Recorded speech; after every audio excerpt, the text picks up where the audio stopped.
Hey there folks, welcome to Spectrum Pulse. We talk about music, movies, art, and culture.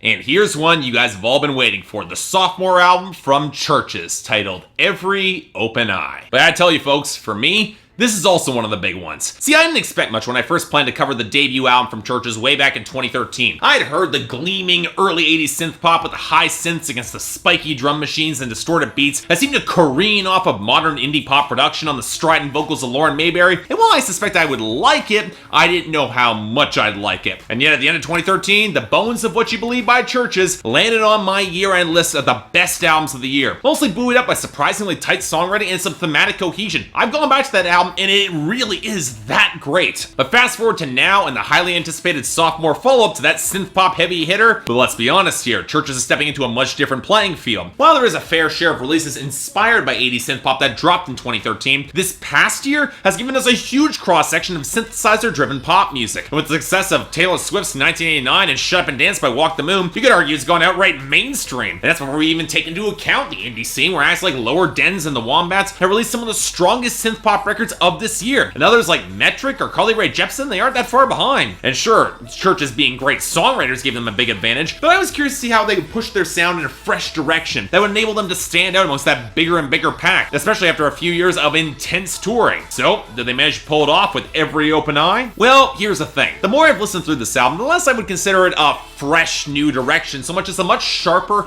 much more focused and refined version of their first album, tightening instrumentally on the pop sound that gave them so much success on the concert scene, the festival scene, and lyrically, we'll get to it. So, of course this album is great, but I can see some people definitely thinking, well, it's just some more of the same. But again, the nuance is in the details. And said details are enough to make this easily my favorite synth pop album thus far in 2015. Yeah, better than Glitterbug by the Wombats, better than Escape from Evil by Lower Dens. It's that potent, it's that awesome. And you know what the funny thing is? So many of the key ingredients remain in place from The Bones of What You Believe. Of course, Lauren Mayberry, she's gonna sound great. Her strident tones never really needing pitch correction or added reverb to have potent presence in a pretty dense and crowded mix. Forceful without needing to be raw. Vibrant without needing to oversell it. But this record shows more sides to Mayberry's personality. She's just as assertive, but she opens up more in her upper range. Her more vulnerable and explicitly feminine side coming through, which renders the contrast between those two sides all the more stark and potent. She's great on this album. Hell, even though they use less of him here, he's only really on one song on his own, Martin Doherty has improved as a much more expressive singer as well. And his midpoint track, High Enough to Carry You Over, operates as a much needed midpoint step on this album to humanize the narrative arc. Before we start delving into that assertion, let's talk about the instrumentation and production. And at first you think not much had really changed all that much. The layers of synthesizers are still broad, buzzy sprays of sharpening synth that spark and careen off each other, with razor sharp cracking beats and fluttering cascades of gleaming treble keys. And yet for as much as this album draws back to the early 80s in its metallic tones, there's just so much more life and energy poured into the quicker tempos and harmonies. That's hardly anything that's all that mechanical about it. Now, Lauren Mayberry has drawn the comparison this album to being emo in disguise, and I believe it for more reasons than one, because she's intending that as a compliment, because you can look at the frenetic pace of the underground emo acts in the mid-late 90s, like say Jimmy Eat World, and see the common ground here, swapping out distortion and recklessness for tightly honed, wiry synth progressions and backgrounds that just skitter and swell with so much life and humanity. And I can't tell you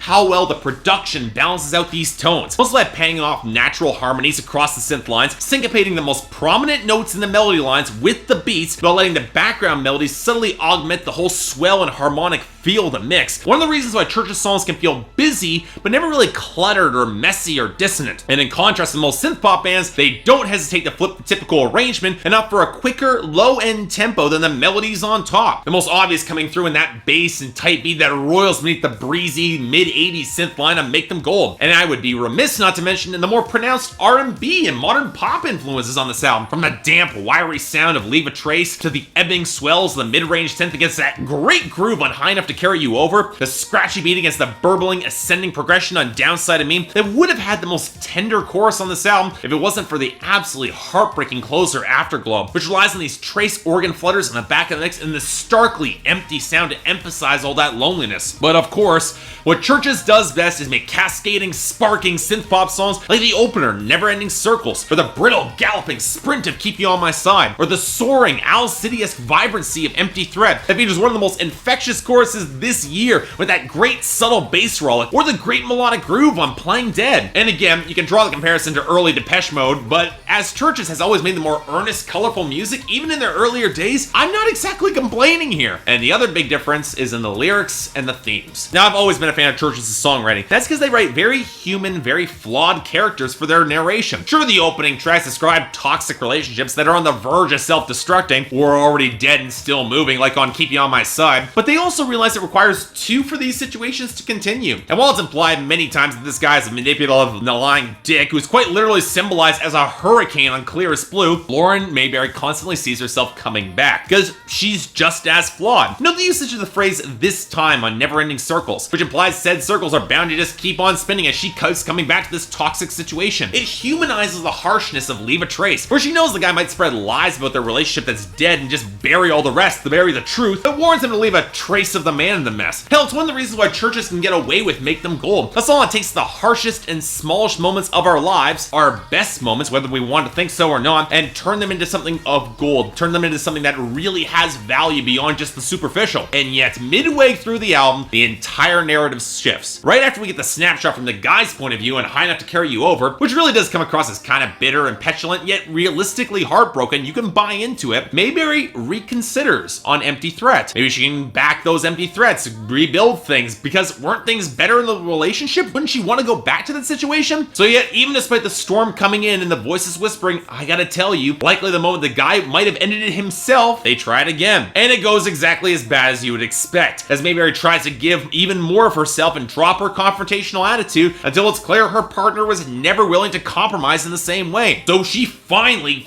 puts an end to it, and then is left alone on Afterglow, where she reflects on the mess of it all and wishes that the rose-covered Afterglow to only capture the best moments of those memories and times, and yet there's the knowledge that she really can't do that if she wants to move on properly, because she'll end up returning to the same situation if she covers it in nostalgia. It's a song that leaves the wound bleeding, with Mayberry whispering that she's given up all she can. She wants to forget, and yet she never really can. Really creating gold out of this one, she's just got to be able to move on and deal with that open heartbreak. So if some of this reminds you all of the thematic arc that ran through the bones of What You Believe, I doubt that's a coincidence. Only while the revelation that finally punctured the self-interested arrogance of the protagonist on that debut album gave some form of closure, this doesn't, and hits all the harder because of it, and raises all the more human, really. And while I won't say this album is perfect, Clearest Blue can meander a little bit after that synth crescendo, which really was awesome, and perhaps a little bit more nuance could have fleshed out the story on Playing Dead and Bury It just a little bit more, delving into why this guy would return to being a manipulative jackass when she comes back beyond just his own opportunity, his own tendencies. The story and arc of this album that it tells, it's incredibly potent. Paired with some of the most powerful composition of Chvrches' career, I'm not sure it'll be enough to sell people who were put off by the stride and hammer of synths on the first album, but I will say there's a greater breadth of sonic influences on this record that leads to feeling varied and yet still remarkably cohesive. In other words, this album is amazing, goddamn excellent, improvement on their debut, and a 9 out of 10 from me with the highest of my recommendations. Yeah, I know, 2 9s in 1 week, but when a synth pop album hits with this sort of impact, it should be praised. And despite the glut in the genre right now, Chvrches managed to stand out in the